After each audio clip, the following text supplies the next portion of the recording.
Good evening. It's Thursday night here. Let's see, November the 7th. And by now, of course, all of you know the election results. Let's talk a little bit about the consequences of this election.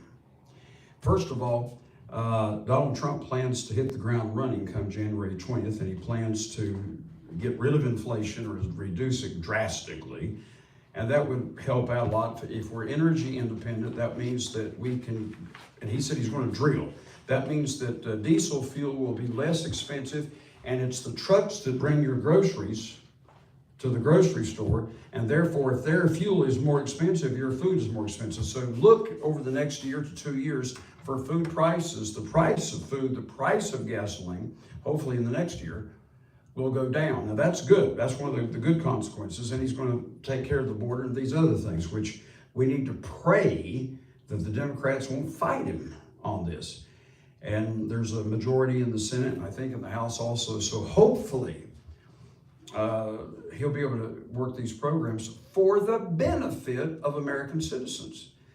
But now, I talked about the consequences. There are also some very possible negative consequences. Iran has, I heard last week, I heard it twice, they are now planning to militarily attack the United States.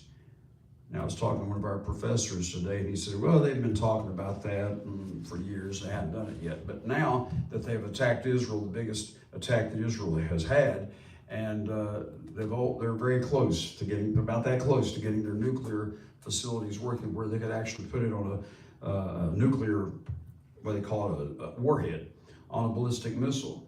And I don't know how they would do it, whether they put it on a ship and bring it over here outside of North Carolina, or how they would do it, or bomb Washington, D.C. You know, the Nazis actually tried that in World War II, and the OSS, which was the predecessor of the CIA, found out about it, and they sent airplanes out there and bombed those submarines out of the water. Otherwise, Washington, D.C. would have been hit by the Nazis. So don't think that the Iranians wouldn't do that. But here's part of the consequence of Donald Trump being elected, and that is they realize that Joe Biden is a weak president, or that's how they perceive him in Iran. And in North Korea, and probably in Europe, and probably most of the world, they perceive the American leader as being very, very weak. And if they're going to attack America, they'll probably do it in the next couple of months. Now, that's the bad news. Now, I'm not predicting they're going to. I'm saying they are promising that they're going to attack the United States. They're going to retaliate against Israel's retaliation, which was retaliation against them. And so it's retaliation against retaliation. Now, here's what is probably going to happen with Israel. They probably, next time, if Iran does retaliate and Israel does attack Iran, this time they won't be nice. They didn't attack their oil refineries. They didn't attack their nuclear facilities.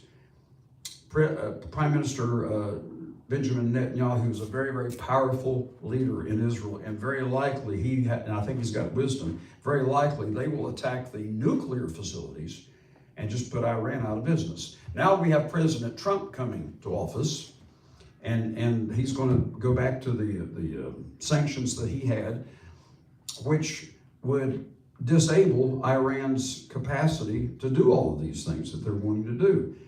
They're still wanting to drive Israel into the sea and all these horrible things, genocidal policies, which Biden permitted. And so here's the thing. If I was the leader of Iran and I planned to attack America, think about it. What would you do? You wouldn't wait until a strong leader came to Washington, D.C. You would do it while we have the weakest leader we've ever had probably in American history.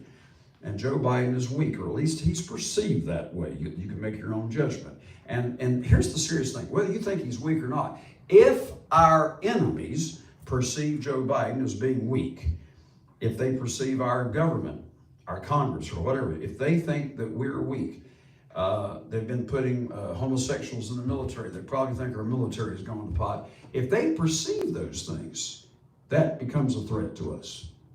And so therefore they may attack.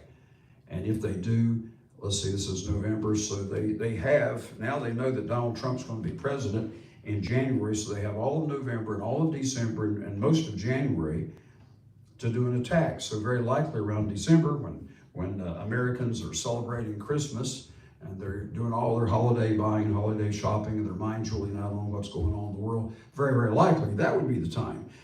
I'm not saying they will attack. They may realize that would be stupid, because once Trump's in there, he will retaliate possibly, or that's what they're afraid of. I'm just saying that if they do, now's the time. There's been a coalition between North Korea and Russia and China and Iran. If they came together and decided to attack the United States, then it would be very possible that they would do it before January 20th. Very, very possible. I want to read you a scripture here in Romans 13, verse 1. Let every soul be subject to the higher powers. That's why we should exercise our right to vote, so that we can determine who we're going to be subject to. For there is no power but of God, the powers that be are ordained of God. So no matter who the president is, we should respect him. But here's the thing, when we have a chance and a choice on who our president should be, we ought to take opportunity to vote. Whosoever therefore resists the power, resists the ordinance of God, and they that resist shall receive to themselves, the King James says, damnation. The margin says condemnation in the sense of judgment. For rulers are not a terror to good works, but to the evil. You know, the policeman, every time a policeman pulls you over, if he's ever done that, he's got a gun right here on his hip, and you look at him, you look at that gun, you say, yes, sir. So they're not a terror to good works, but to the evil, but they are a terror to the evil. Wilt thou then not be afraid of that power? Do that which is good, and you'll have praise of the same. For he, that policeman or the sheriff, the magistrate, whoever, he is a minister of God to thee for good. But if you do that which is evil, be afraid, for he bears not the sword, or in this case the pistol, in vain. And he, that policeman, is the minister of God, a revenger to execute wrath upon him that does evil. Now, what's this got to do with the election? Whether you agree with Donald Trump or you like him or not, and I've listened to his speeches, and you know, we all sometimes probably cringe just a little bit when we hear some of the things he says. But I'll tell you one thing, he acts as a businessman. He thinks like a businessman. And that's the kind of man we need to straighten out the economy. I mean, if you put me in there, I wouldn't know. I mean, I can balance my budget at least a little bit, but I wouldn't know how to do that for the entire United States of America. You need a businessman in there. Right now, I think we got the right man in there, because thinking like a businessman, that's why he's rough sometimes. He doesn't talk like a preacher. He talks like a businessman. And he may say some things and throw out a few four-letter words that we wish he didn't. But we need somebody who's got some sense. So I'm asking you to pray for the president and our vice president, J.D. Vance. Pray for them. In the meantime, pray for America, because what's going to happen if there is going to be an attack on the United States of America, it could happen in the next 2 months. So pray for this country, pray for our leadership, the current leadership, they won't do anything really stupid, and pray for Donald Trump and those who come into office in January. Be blessed. Be with us every Saturday at 10:30 live when we have our service right here in this very room, and you can watch us live over Facebook and YouTube.